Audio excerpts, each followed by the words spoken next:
après-midi. On est une deuxième fois, encore une fois, rassemblés et heureux de nous retrouver pour vivre ce moment de prière, ce moment de partage, de réflexion autour de l'unité des chrétiens ici dans notre île. Je voudrais vous accueillir chaleureusement, un peu à la manière de l'Évangile, et nous allons essayer de vivre cet accueil, cette hospitalité ensemble, cet Évangile que nous allons écouter ensemble dans la parabole du bon Samaritain, puisque nous sommes tous des blessés de l'amour, des blessés de la vie. Nos églises aussi sont des églises blessées par l'amour et la séparation et la division. Donc, je voudrais accueillir particulièrement chacun d'entre vous et accueillir particulièrement le pasteur Benjamin Carré de l'Assemblée de Dieu, qui est venu avec nous cet après-midi, Monseigneur Jean-Michel Duron de l'Église catholique, Révérend Marioning de l'Église évangélique protestante, le Révérend Éric Luc-Simon de l'Église anglicane, de la communion anglicane, et le modérateur Eddie Roquevès de l'Église presbytérienne. Nous avons deux absents. C'est l'Église anglicane, bien sûr, elle est présente à travers le révérend Luc Simon, mais nous savons bien l'attachement de Monseigneur André Stegno à toute cette démarche de l'unité. Il ne peut pas être avec nous, il est à Madagascar et il s'excuse. Et deuxième absent, c'est le pasteur Anil Bikari qui, avec le cyclone, son église a eu beaucoup de dégâts. Il est en difficulté, donc il m'a dit de vous présenter ses excuses. Il ne peut pas être avec nous. Nous les portons dans notre prière cet après-midi et je vous invite à entrer dans cette célébration, à vivre cette célébration, à nous accueillir mutuellement, à pratiquer cette hospitalité mutuelle pour mieux vivre cette célébration.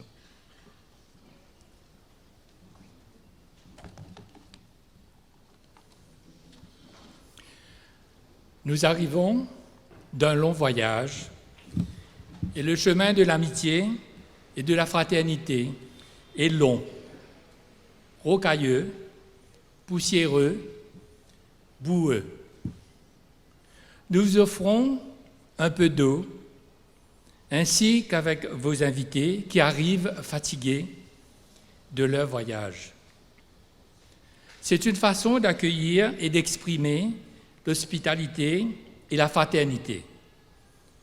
Lorsque le visiteur s'est désaltéré, la conversation peut commencer et le but de la visite peut être exprimé.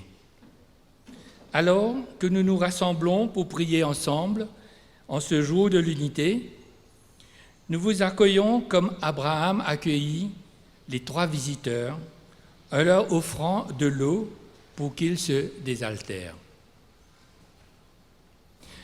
Les responsables sont invités comme des voyageurs, des pèlerins de l'amitié, à monter sur le podium et prendre place.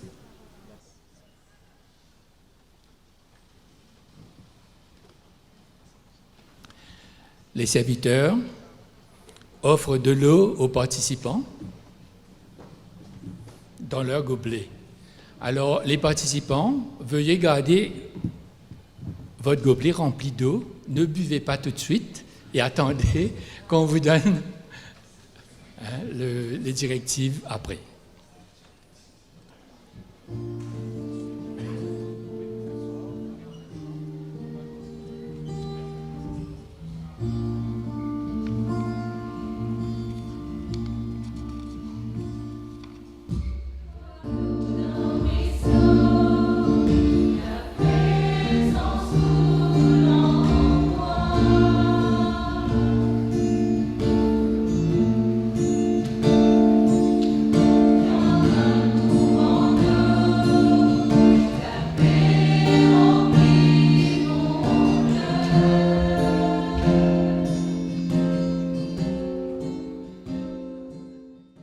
Lecture de l'Ancien Testament, au livre de la Genèse, chapitre 18, versets 1 à 8.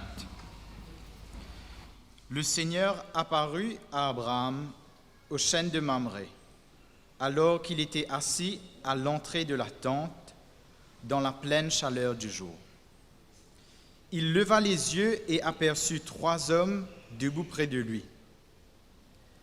À leur vue, il courut de l'entrée de la tente à leur rencontre, se prosterna à terre et dit : « Mon Seigneur, si j'ai pu trouver grâce à tes yeux, veuille ne pas passer loin de ton serviteur. Qu'on apporte un peu d'eau pour vous laver les pieds et reposez-vous sous cet arbre.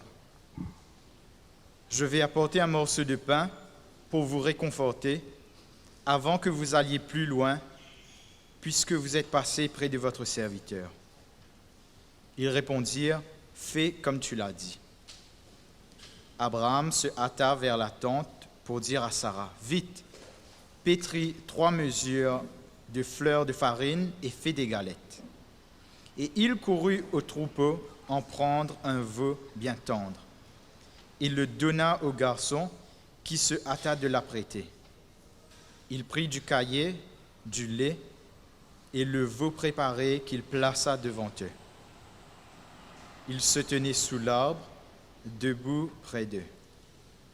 Ils mangèrent. Parole du Seigneur.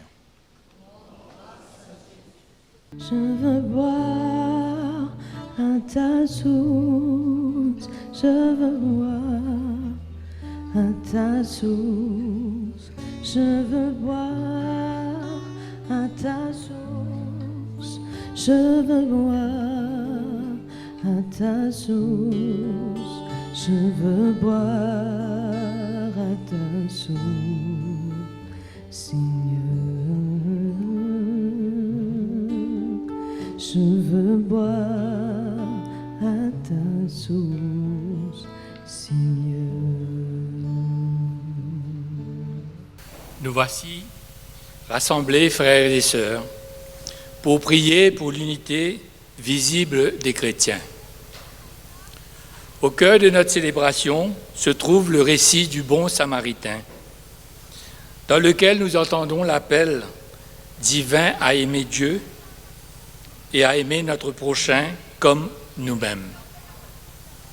Préparons-nous à rencontrer le Dieu d'amour dans l'action de grâce et dans la joie, en nous souvenant de ce commandement pour nous aimer les uns les autres.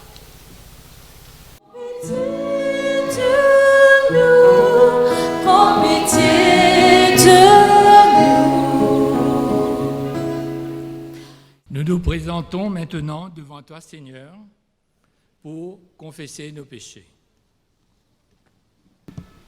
En recherchant le bonheur sans Dieu et en ignorant son commandement d'aimer, nous nous sommes détournés de lui et de notre prochain. Notre égoïsme et notre désir de possession et de contrôle nous séparent de Dieu. Après chaque intention de prière, nous allons dire « Pardonne-nous et guéris-nous ». Dieu de miséricorde, lorsque nous adhérons à des idéologies qui nient l'humanité des autres, nous élevons des murs de division, semons des germes de haine et de violence et abandonnons le commandement du Seigneur de nous aimer les uns les autres. Dieu de miséricorde, pardonne-nous et guéris-nous. Nous avons laissé nos cœurs s'endurcir et nous sommes égarés nous-mêmes. À cause de notre manque de compassion, nous ne voyons plus Jésus dans ceux qui sont différents de nous. Dieu de miséricorde, pardonne-nous et guéris-nous. Nous n'avons pas su ouvrir notre cœur et notre pensée à la nature infinie et inconditionnelle de l'amour de Dieu pour tous. Parce que nous nous fermons à cet amour, le monde est obscurci par l'égoïsme, la violence, l'indifférence, et la perte de sens. Dieu de miséricorde, pardonne-nous et guéris-nous. Dieu, Père de notre Seigneur Jésus-Christ, que tu as envoyé à la plénitude des temps pour racheter la création tout entière, nous t'en supplions, prends pitié de nous, pardonne nos péchés et transforme-nous par ton Saint-Esprit. Gloire à Dieu, que nous louons d'une seule voix. Saint Dieu, Saint fort, Saint immortel, aie pitié de nous. Glory, glory, alléluia. Chantons, chantons ensemble. Glory. Glory, glory, alléluia. Glory, glory, alléluia. Glory, glory, alléluia. Chantons, chantons ensemble. Psaume responsorial, psaume 138. Je te célèbre de tout mon cœur. Face au Dieu, je te chante. Je me prosterne vers ton temple saint et je célèbre ton nom. À cause de ta fidélité et de ta loyauté, car tu as fait des promesses qui surpassent encore ton nom. Le jour où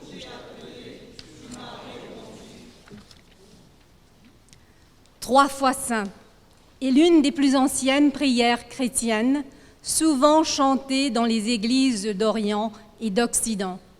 Certaines traditions pensent qu'elle fut prononcée pour la première fois par Nicodème, au moment où il recueillit le corps de Jésus descendu de la croix.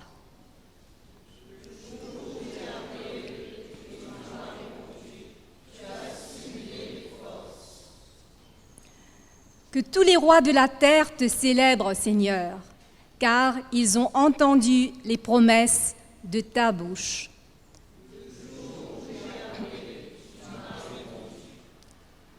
Qu'ils chantent sur les routes du Seigneur. Grande est la gloire du Seigneur, si haut que soit le Seigneur, il voit le plus humble et reconnaît de loin l'orgueilleux.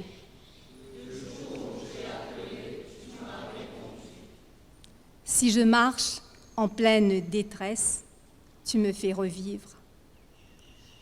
Tu portes la main sur mes adversaires et ta droite me rend vainqueur. Le Seigneur fera tout pour moi. Seigneur, ta fidélité est pour toujours. N'abandonne pas les œuvres de tes mains.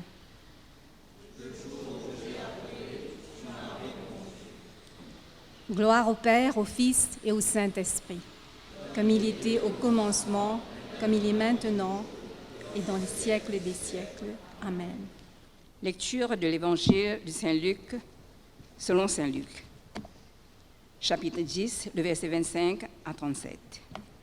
Et voici qu'un légiste se leva et lui dit, pour le mettre à l'épreuve, « Maître, que dois-je faire pour recevoir en partage la vie éternelle ?»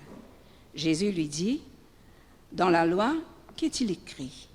Comment lis-tu » Il lui répondit, « Tu aimeras ton Seigneur, le Seigneur ton Dieu, de tout ton cœur, de toute ton âme, de toute ta force et de toute ta pensée, et ton prochain comme toi-même. » Jésus lui dit, « Tu as bien répondu. Fais cela et tu auras la vie. » Mais lui, voulant montrer sa justice, dit à Jésus, « Et qui est mon prochain ?» Jésus reprit, « Un homme descendait de Jérusalem à Jéricho, il tomba sur des bandits qui, l'ayant dépouillé et roué de coups, s'en allèrent, le laissant à moitié mort. Il se trouva qu'un prêtre descendait par ce chemin. Il vit l'homme et passa à bonne distance. Un lévite, de même, arriva sur ce lieu. Il vit l'homme et passa à bonne distance. Mais un Samaritain, qui était en voyage, arriva près de l'homme. Il le vit et fut pris de pitié. Il s'approcha, bandant ses plaies et y versant de l'huile et du vin. Le chargea sur sa propre monture, le conduisit à une berge et prit soin de lui. Tirant 2 pièces d'argent, il les donna à l'aubergiste et lui dit « Prends soin de lui, et si tu dépenses quelque chose de plus, c'est moi qui te le rembourserai quand je repasserai. Lequel de toi, à ton avis, s'est montré le prochain de l'homme qui était tombé sur les bandits ?» Le légiste répondit « C'est celui qui a fait preuve de bonté envers lui. » Jésus lui dit « Va et toi aussi, fais de même. » Merci Seigneur Dieu. Tout d'abord, je tiens à me présenter. Je suis Eddy Roquevest, modérateur de l'Église presbytérienne de Maurice. Donc, c'est un plaisir de vous voir cet après-midi. Merci pour votre déplacement. Merci d'avoir pris le temps de venir nous voir et surtout de prier pour cette unité. Alors, en tant que responsable d'Église, j'ai quelques mots pour vous.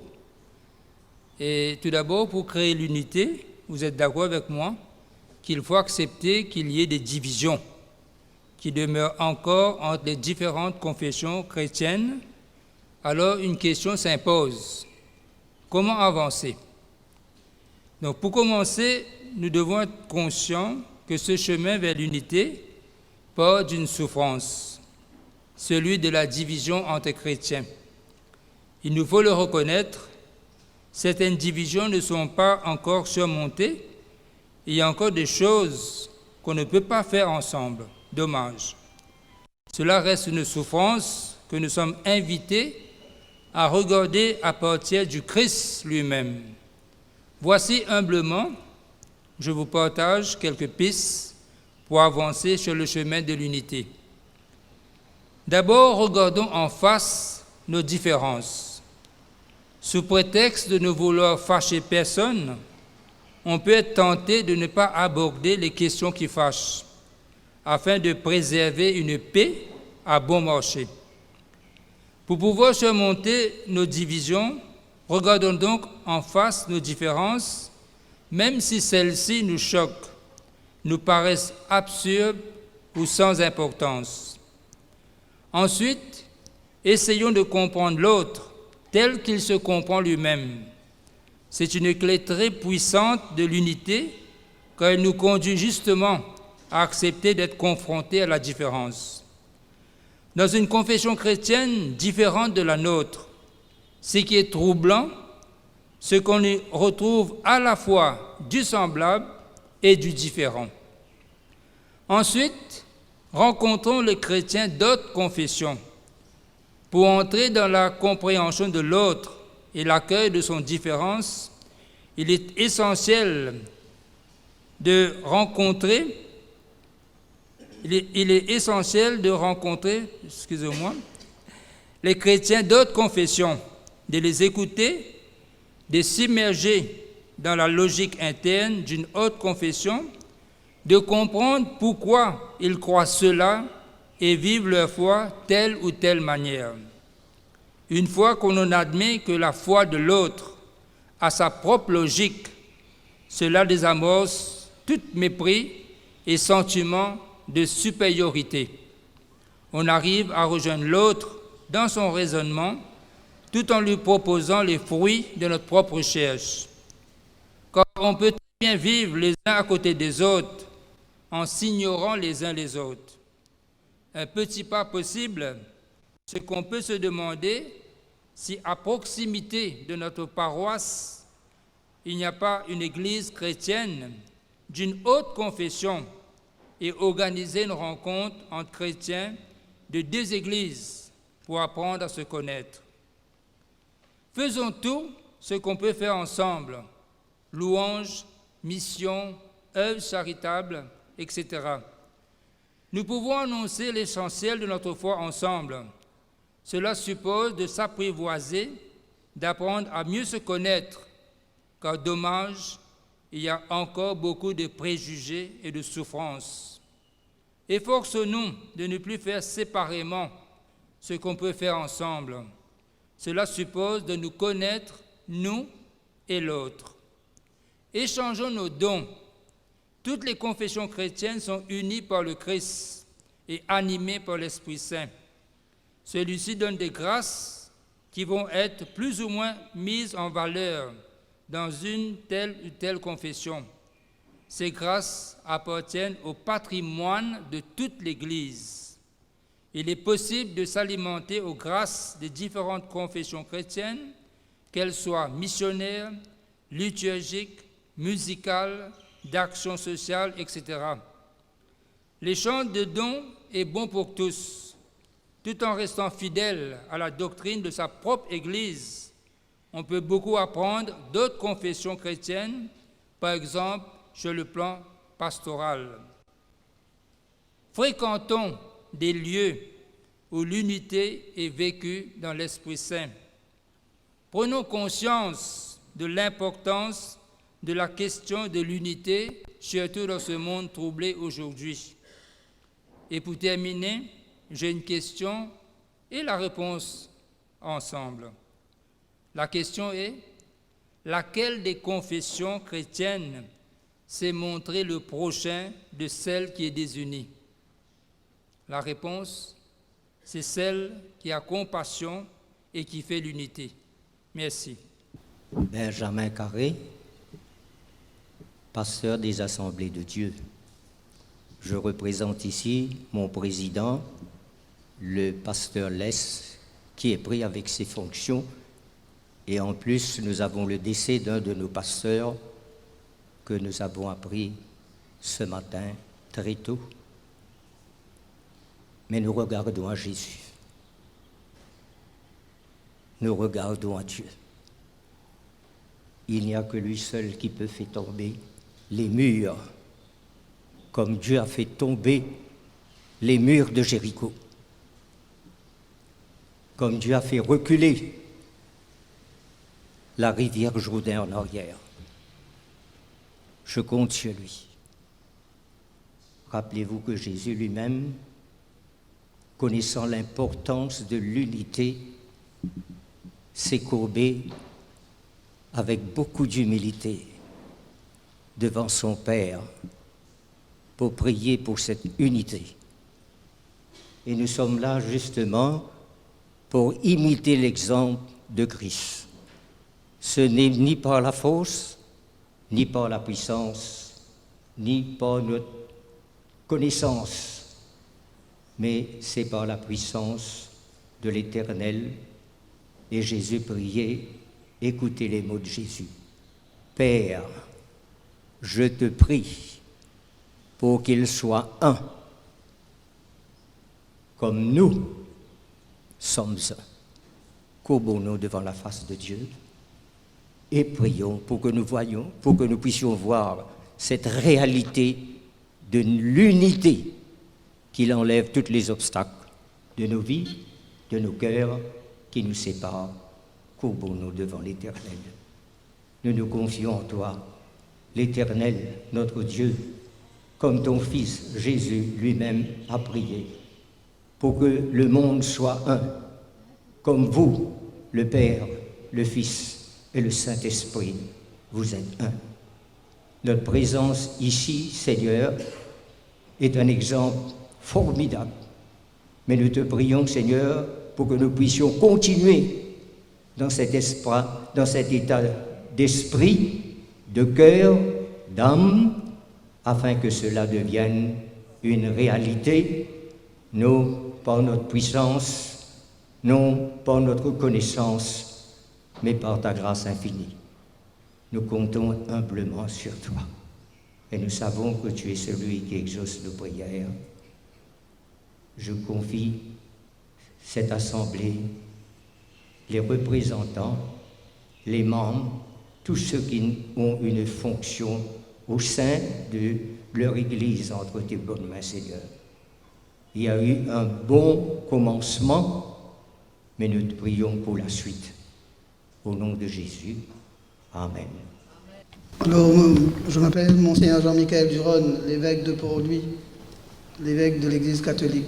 Je vous remercie, c'est la première fois que je viens ici, après notre évêque, Monseigneur le cardinal Maurice Piat, qui a été longtemps avec vous durant tout ce temps, qui a commencé depuis 1976 avec le cardinal Jean Morgéo, et puis nous continuons.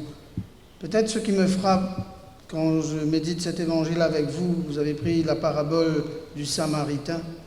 Ce qui me frappe en pensant un peu ce que nous avons vécu lundi dernier, le 15 janvier. Vous savez, quand vous regardez tout ce qui se flash-flood, tout ce qui se passait, les différents lieux, que ce soit dans le nord, le sud, l'est, les personnes n'ont pas eu le temps de se demander est-ce que c'est un chrétien que je sauve, c'est un hindou que je sauve, c'est un musulman que je sauve, c'est quelqu'un. Mais nous sentons que l'humanité nous appelle à venir proche de ce frère, cette sœur qui est en train de perdre sa vie. Je crois pour moi, ça avait beaucoup frappé. Comment dire, et ça m'a toujours frappé ainsi. Quand nous sommes à terre, quand nous sommes blessés, dans un hôpital, ce mot hospitalité, l'hôpital, les personnes blessées n'ont pas le temps à faire de différence, n'est-ce pas? C'est-à-dire, dans notre blessure et dans notre souffrance, nous ne souffrons pas de manière chrétienne, et l'autre souffre de manière musulmane, l'autre souffre de manière anglicane, l'autre souffre de manière catholique, l'autre souffre de manière l'église évangélique, l'autre souffre de manière presbytérienne. Quand quelqu'un souffre dans son corps, son âme, son esprit, la personne souffre dans son être. Et Jésus va le ramener à cela, à le ramener à regarder l'humanité dans tout être humain. Et c'est pourquoi l'homme qui sort de Jérusalem, la parabole nous montre peut-être que cet homme qui sort de Jérusalem est probablement juif et qu'il sort d'où il vient. Mais quand il est tombé à terre, les personnes ne voient plus le juif tomber à terre. Les personnes voient quelqu'un, un homme souffrant. Et voilà que ce Samaritain, vous savez, entre Samaritain et juif, l'Évangile nous dit souvent que ce n'étaient pas des personnes qui s'appréciaient. Les Juifs regardaient les Samaritains de haut, mais c'est un Samaritain qui se rapproche de lui, le vit et fut pris de pitié, s'approcha de lui et banda ses plaies. Et je crois que c'est cela un peu chacune de nos églises. Nos églises ont des plaies, ont nos souffrances. Nous avons aussi, nous sommes tombés, mais des fois c'est un autre frère, une autre sœur qui nous a relevés et qui a pris soin de nous. Et quelque part, comme disait un jour un saint, l'aubergiste c'est qui? Peut-être l'aubergiste c'est bien chacune de nos églises où nous accueillons aussi chacune dans nos fragilités des corps humains touchés dans leurs blessures et leurs souffrances. Alors peut-être c'est cela que l'unité nous appelle, l'unité dans la souffrance humaine, l'unité dans ce que nous sentons comme blessure au fond de nous-mêmes, mais l'unité des chrétiens se vit aussi en regardant le frère et la sœur comme celui que Dieu aime et qui veut sauver. Alors c'est pourquoi allons et faisons de même, car ce frère, cette sœur, je crois, nous montre aussi ce Dieu qui s'est fait homme pour chaque être humain. Merci à vous. God is good. All the time. Chers frères et sœurs, quelle joie pour nous voir aujourd'hui se rencontrer ensemble. Et la parole nous dit dans le psaume 133, « Quel bonheur, quelle douceur pour des frères d'être ensemble. C'est comme l'huile parfumée sur la tête d'Aaron qui descend jusqu'à sa barbe, jusqu'au bord de ses vêtements. C'est comme les gouttes de rosée de la montagne de l'Hermon qui descendent sur la colline de Sion. C'est là que le Seigneur donne sa bénédiction, la vie pour toujours. » Si vous avez bien compris ce psaume, c'est quand nous sommes ensemble que nous allons recevoir la bénédiction du Seigneur. Alors, quel bonheur, quelle douceur pour nous, mes chers frères et sœurs, d'être ensemble pour cette célébration dans le cadre de l'unité des chrétiens. Et bien sûr, nous savons que Dieu nous aime tous. Nous sommes tous importants à ses yeux, car Dieu aime tout le monde, chaque être humain sur cette terre, parce que chaque être humain a été créé à son image. Il ne faut pas oublier cela. Hein? Alors, maintenant, la parole de Dieu nous dit que nous avons à aimer Dieu. Je ne sais pas si vous aimez Dieu, comment vous faites en aimant Dieu. Est-ce que vous parlez avec lui tous les jours? Est-ce que vous l'entendez tous les jours? Est-ce que vous le voyez tous les jours comme quelqu'un que vous aimez? Alors, parce que la parole nous dit que nous avons à aimer Dieu de tout notre cœur, de toute notre âme et de toute notre pensée. Mais le challenge, mes chers frères et sœurs, comment aimer Dieu et ne pas aimer son prochain? Comment aimer Dieu et ne pas aimer son prochain? Car aimer son prochain, même celui qui est différent de nous, est l'une des façons les plus importantes de suivre les pas de notre Seigneur et Sauveur Jésus-Christ. Alors, tout d'abord, nous prions afin que Dieu puisse nous unir davantage et ainsi que le monde puisse savoir que Dieu, le Père, a envoyé son Fils unique, Jésus-Christ, pour sauver chaque être humain. Notre Seigneur Jésus-Christ veut certainement que son Église soit unie pour la gloire de son Père, et c'est pour cela qu'il avait fait cette longue prière sacerdotale qui se trouve dans l'Évangile selon Jean au chapitre 17, dont le pasteur Carré a déjà mentionné une portion de ce texte. Alors, je ne vais pas répéter ce qu'il a dit, mais peut-être ce que je veux dire dans cette prière, c'est frappant, ce que le Christ était en train de prier. Pour qui? Pour ses disciples. C'est vrai qu'il avait prié 2000 ans de cela pour ses disciples, mais qu'en est-il pour nous aujourd'hui? Est-ce que le Christ est en train de prier encore pour nous? Est-ce qu'il est là encore à prier pour nous dans tous nos déboires, dans toutes nos difficultés, dans toutes nos épreuves, dans toutes nos divisions? Parce que quelque part, l'Église est malade. Quand nous regardons l'Église est malade. Nous souffrons beaucoup dans l'Église. Nous souffrons beaucoup de cette division. Parce que l'ennemi de notre âme, l'ennemi de notre Dieu, il veut nous diviser. Vous savez pourquoi? Il veut nous diviser afin qu'il puisse mieux régner. Et il va régner. Il est en train de régner aujourd'hui, avec toutes les divisions qu'on a, non seulement dans l'Église, mais dans la famille. Quand on voit qu'une famille est divisée, l'ennemi est en train de prendre possession de cette famille, mes chers frères et sœurs. L'ennemi est en train de prendre possession de notre pays quand il y a la division, ou dans ce monde quand il y a la division. Donc, le Christ avait prié pour ceux qui lui appartiennent. Et pour nous, c'est une grande satisfaction de savoir que le Christ prie encore pour nous aujourd'hui. Comment est-ce que je le sais? Comment est-ce que nous le savons? C'est l'Évangile même qui nous le dit, parce qu'au verset 21, Jésus disait « Je ne prie pas seulement pour mes disciples, et je prie aussi pour ceux qui croiront en moi à cause de leur parole. » Et si nous avons cru au Seigneur Jésus-Christ aujourd'hui, et si nous croyons vraiment qu'il est là aujourd'hui parmi nous, et qu'il vit en nous, c'est que Jésus est en train de prier pour nous. Nous sommes ses disciples. Alors bien souvent, nos erreurs que nous faisons, nous oublions cette présence du Christ dans tout ce que nous faisons. Nous faisons beaucoup de choses dans l'Église, beaucoup d'activités, mais nous oublions la raison principale en tant que chrétien. Je suis devant vous aujourd'hui, non pas comme un anglican, je suis devant vous comme un chrétien, tout d'abord. Je suis un chrétien et je suis le Christ. Parce que si on pense comme ça, c'est là qu'on va pouvoir s'unir, quand nous sentons, nous sommes des chrétiens tout d'abord, et que la religion est en train de nous diviser. Parce que je suis chrétien, c'est parce que je dois suivre les pas de mon Seigneur et mon Sauveur Jésus-Christ. Pour conclure, chers frères et sœurs, efforçons-nous de garder l'unité de l'esprit par le lien de la paix, priant que tous les croyants puissent être de plus en plus unis en esprit et en vérité.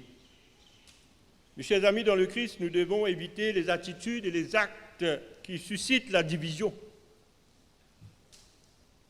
Par exemple, si l'envie nous prend de blâmer, de juger et critiquer notre prochain pour ses erreurs, ses faiblesses, puissions-nous plutôt rechercher en notre cœur l'humilité et la compréhension à l'exemple de notre Seigneur Jésus lui-même. Et c'est vrai que nous sommes appelés aussi à redresser ceux qui sont dans l'erreur, uniquement par l'amour. Uniquement par l'amour. N'offensons jamais nos frères et sœurs qui sont plus faibles que nous, mais offrons-leur plutôt tout notre amour. Bannissons de notre cœur tout esprit d'orgueil spirituel. Et tout ce que nous avons vu dans l'Évangile, c'est comme le maître qui est là, qui connaît tout, et qui est plus fort que même le Christ. Et il est venu pour tendre un piège à Jésus-Christ. Dans cet orgueil spirituel, il est venu pour abattre le Seigneur. Alors parfois, nous disons peut-être nous sommes forts ou plus forts que les autres, mais le respect des autres est très important. Donc, l'unité des chrétiens doit absolument favoriser la progression de l'Évangile. Si nous devenons unis ensemble, c'est pour un but, c'est pour que l'Évangile progresse dans notre pays et dans le monde en entier. Mes chers amis, le meilleur moyen de sauvegarder l'unité et la force de l'Église du Christ, c'est d'honorer et de respecter nos leaders. Qui d'entre vous prie pour son pasteur tous les jours, son prêtre? Levez la main. Vous priez? Vous priez? Ah, d'accord. Parce que c'est important aujourd'hui. Parce que les leaders ont des lourdes responsabilités de porter cette tâche pour unifier, pour unir le peuple dans leurs églises respectives et aussi tous les autres chrétiens. Donc, c'est un must pour nous de pouvoir prier pour ceux qui sont responsables. D'ailleurs, la Bible nous parle de ce respect, d'honorer et de prier pour ceux qui sont en autorité. Et quant à nous, évêques, prêtres, présidents de branche et nous tous les pasteurs qui détenons la responsabilité des brebis que le Seigneur nous a confiés, que Dieu nous aide à diriger nos églises respectives, qui nous bénisse dans notre responsabilité qui est de guider, de bénir en son nom et de consoler les gens que nous avons été chargés de présider, de visiter. Et que le Seigneur puisse nous guider afin qu'il nous donne aussi la sagesse de créer cet espace où les chrétiens doivent pouvoir travailler ensemble. Je me souviens dans le passé, quand j'étais un laïc engagé, j'étais impliqué dans beaucoup de missions, des œuvres œcuméniques. Par exemple, le film Jésus en créole. C'était merveilleux de voir que tous les chrétiens travaillaient ensemble pour un but, c'est de répandre la parole de Dieu. Alors que nous puissions donner cet espace aujourd'hui sans avoir peur, parce que parfois nous avons peur, c'est vrai, hein? Nous avons peur, nous avons une frayeur. Mais aujourd'hui, il faut donner cet espace pour que les chrétiens se rencontrent davantage. Pour moi, je me dis, qu'est-ce qui va se passer le 26 janvier? Qu'est-ce qui va se passer le 26 janvier? Nous sommes là, 18 au 25. Le 26, qu'est-ce qui va se passer?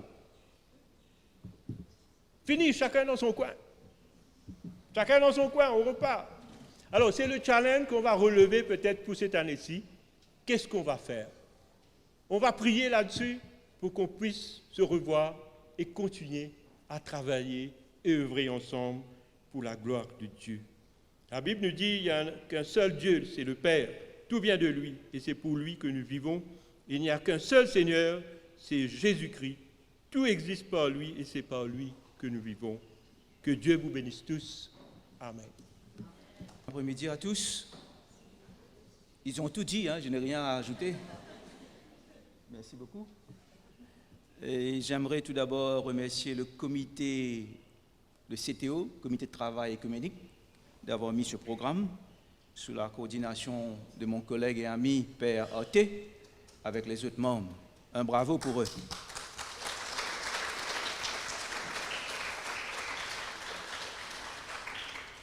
Sûrement vous l'avez fait, mais j'aimerais accueillir aussi Monseigneur Jean-Michel Duron, ta première fois avec nous ici. Bienvenue. Nous avons cheminé pendant des années avec le cardinal Piat. Avant, c'était le cardinal Margéo. Et je répète toujours la phrase de Maurice Piat. Marcher ensemble dans l'unité, c'est un cheminement dans un chemin. Il y a un départ, il y aura certainement une destination. Alors, si nous sommes là cet après-midi, cela démontre notre intérêt, notre désir de pouvoir être utilisé par le Seigneur pour être ses instruments d'unité. Mais la condition sine qua non de l'unité, c'est l'amour agapé. Si nous n'avons pas expérimenté cet amour de Dieu dans nos cœurs, déposé dans nos cœurs par le Saint-Esprit, nous pouvons venir avec des activités, des programmes d'unité, et comme Éric a bien dit, après le 26, chacun pour soi, dans son petit coin sombre, peut-être. Dans le texte de la parabole, tu aimeras le Seigneur ton Dieu de tout ton cœur, de toute ton âme, de toute ta force et de toute ta pensée, et ton prochain comme toi-même. Alors Jésus lui dit à ce légiste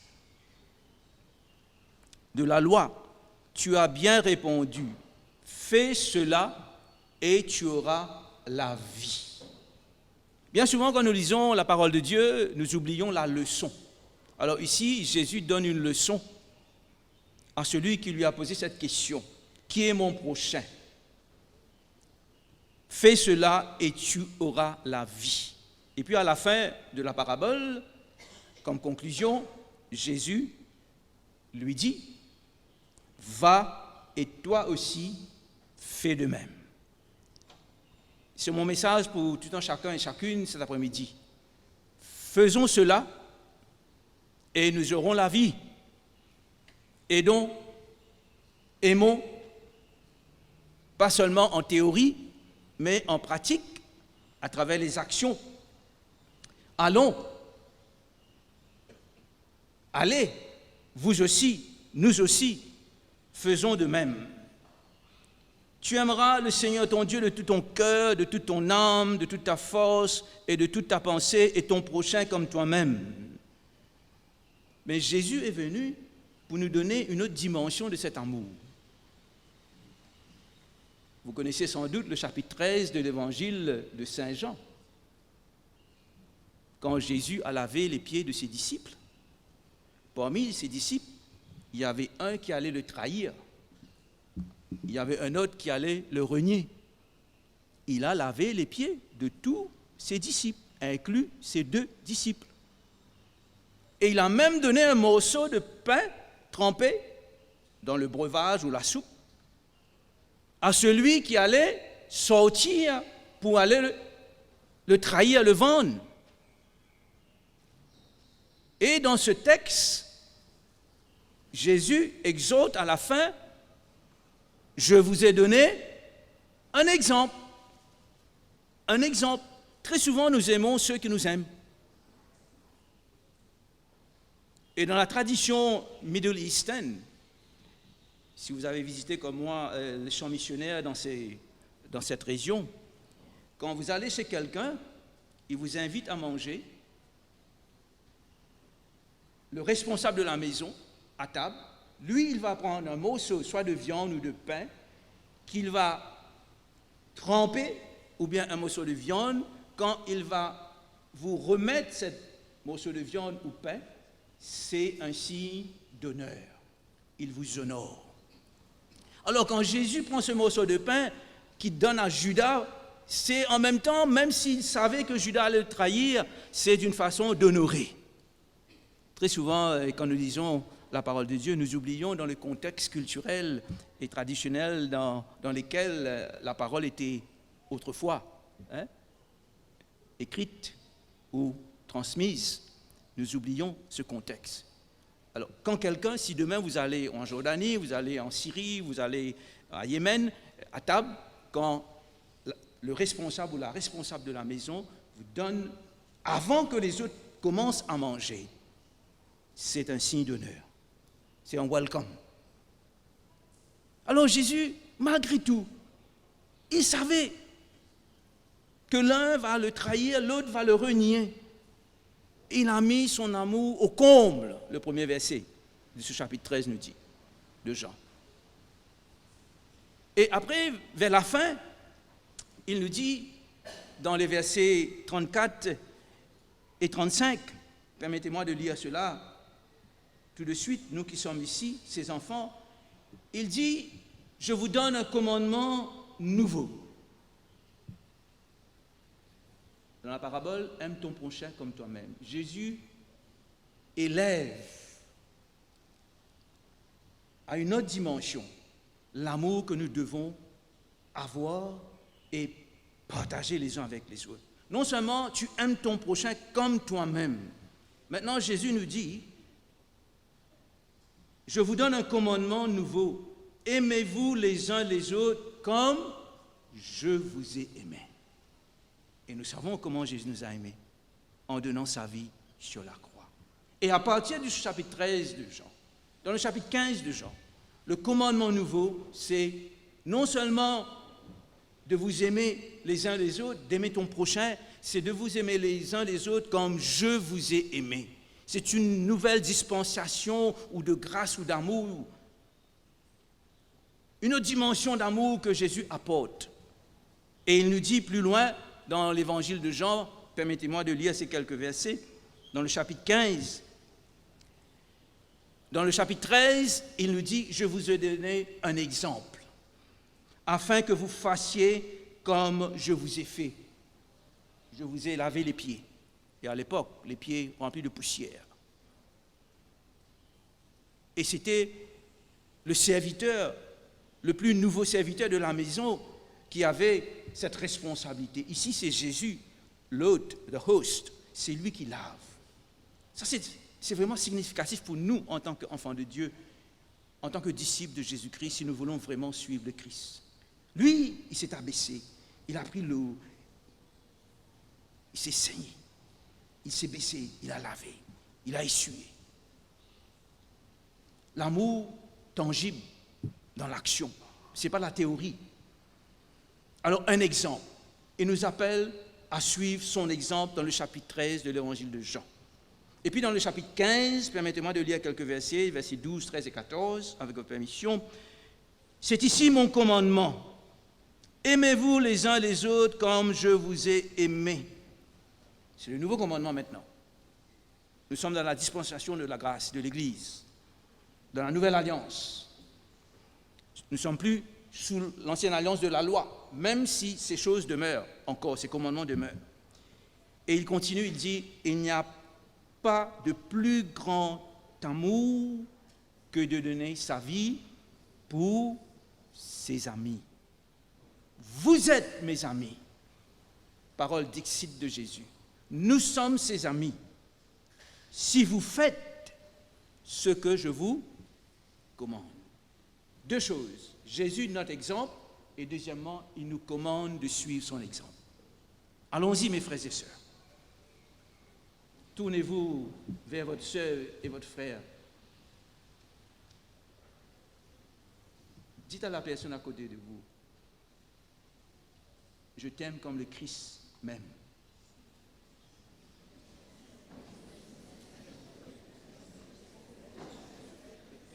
C'est assez difficile d'aimer votre prochain comme vous-même, n'est-ce pas?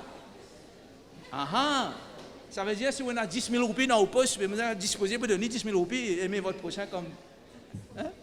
Si vous avez un steak devant vous, ou bien aimer votre prochain, vous allez donner un steak pareil, non? Mais Jésus ne pas de nous steak, il nous sur la vie. Amen. Que le Seigneur nous bénisse.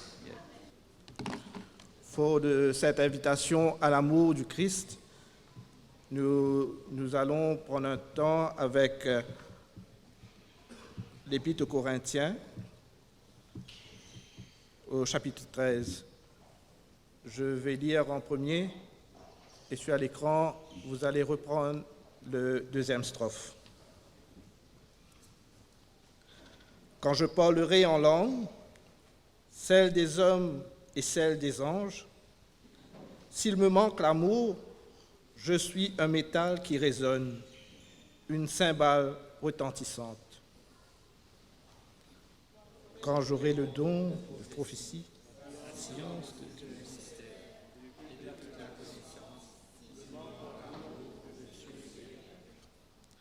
quand je distribuerai tous mes biens aux affamés, quand je livrerai mon corps aux flammes, s'il me manque l'amour, je n'y gagne rien. L'amour prend patience, l'amour rend service, il ne l'abuse pas, il ne bastonne pas, il ne cherche pas son intérêt, il ne s'irrite pas, il n'entretient pas de rancune. L'amour ne se réjouit pas de l'injustice, mais il trouve sa joie dans la vérité. Il excuse tout, il croit tout, il espère tout, il endure tout. L'amour ne disparaît jamais. Les prophéties, les langues, la connaissance, ensemble. Ces trois-là demeurent, la foi, l'espérance et l'amour, mais l'amour est le plus grand. Un soleil appelle les vélos, nous l'église. Un soleil appelle les vélos, nous l'église. Un soleil, un espoir qui met la joie dans nous les cœurs. Dans toute la ville, tout village, fidèles, besoin ensemble. Paix apprendre vivre ensemble selon la volonté bon Dieu. Sa bonne communauté, c'est l'église pour dire même. L'église vivante qui ne peut pas Moslo et même si même. Un soleil appelle les vélos, nous l'église. Un soleil appelle les vélos, nous l'église. Un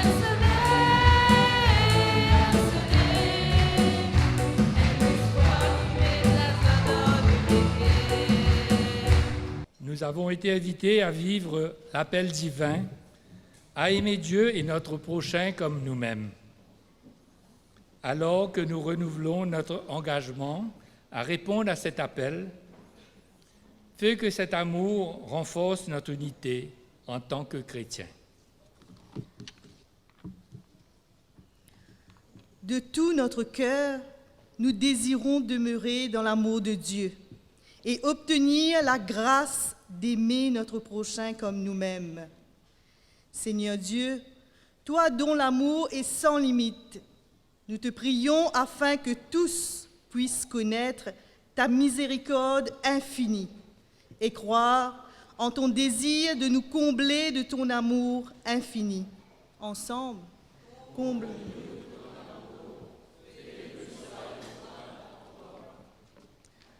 Nous joignons nos prières à celles de Jésus, qui a prié pour l'unité de tous et de tous ses disciples. Dieu de communion, nous te prions afin que nous puissions œuvrer ensemble pour ta plus grande gloire, en répandant la bonne nouvelle du salut à tous, ensemble. Comble-nous ton amour. Fais que nous soyons un.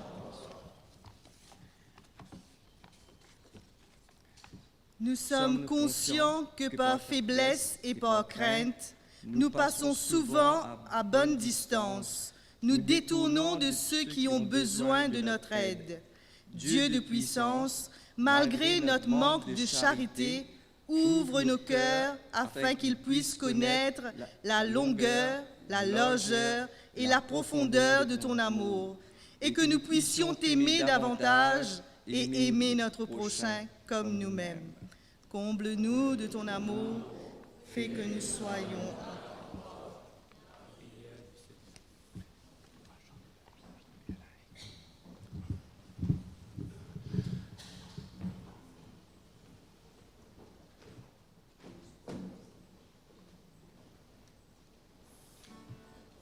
En tant qu'enfants de Dieu, prions comme Jésus nous l'a enseigné.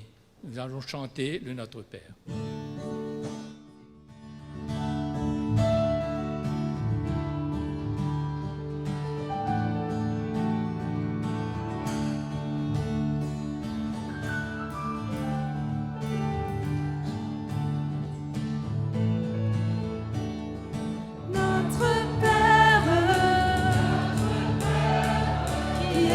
On peut se tenir la main comme des frères. Que ton nom soit sanctifié, que ton règne vienne, que ta volonté soit faite sur la terre comme au ciel, comme au ciel.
Nous allons prendre la prière pour l'unité des chrétiens. Seigneur Jésus, qui a prié pour que tous soient un, nous te prions pour l'unité des chrétiens, telle que tu la veux, par les moyens que tu veux. Fais que ton esprit nous donne d'éprouver la souffrance de la séparation, de voir notre péché et d'espérer au-delà de toute espérance. Amen.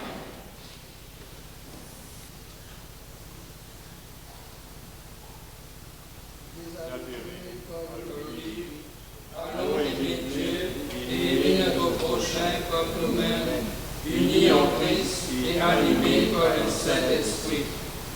Ce que nous pouvons faire ensemble, faisons-le. Amen.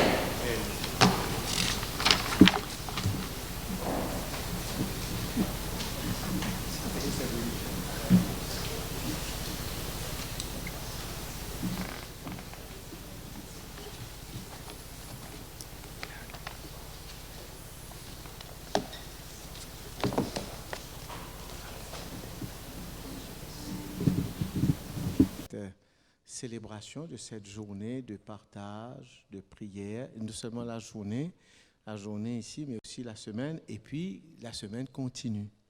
Il y a des rencontres de prière demain, j'ai oublié là, quel lieu, Et mardi, hein, vous pouvez me rappeler? Gabriel Fropier à Cuepipe, demain soir. Mardi soir. Lundi, l'église presbytérienne à Grand-Gobe, je ne vais pas retenir tout ça dans la tête. Et puis, jeudi, mercredi, c'est l'église Saint-Thomas. Et puis, jeudi, ce sera en ligne sur Capave. Le comité CTO va présenter pour conclure cette semaine de prière sur l'unité. Mais le chemin de l'unité est long. Il faut beaucoup de patience et de persévérance. Donc, il va falloir continuer, cheminer ensemble jusqu'à ce que Jésus nous donne ce don de l'unité. Donc, je dis un grand merci à chacun d'entre vous pour votre présence, pour ceux qui ont aidé qui organisent des rencontres de prière à travers l'île et qui vont durant le mois de janvier aussi. Merci beaucoup. Merci à l'équipe de CTO, le comité, aux animateurs, ceux et celles qui sont venus pour animer le matin les ateliers. Merci beaucoup à Capave, pour les musiciens. Je vous dis un grand merci et un grand merci aussi pour votre présence ici avec nous, pour nous aider à réfléchir et prier pour consolider notre effort vers l'unité. Voilà. Et à la fin, nous avons fait un petit effort, un petit travail pour préparer un petit dépliant, un petit pamphlet qui pour nous permettre d'encourager nos amis, les gens que nous connaissons, pour les encourager à entrer sur ce chemin de l'unité. Vous recevrez ce petit pamphlet à la fin en sortant. Et Brian va vous distribuer ce petit pamphlet. Voilà, nous continuons notre chemin vers l'unité et nous allons chanter ensemble.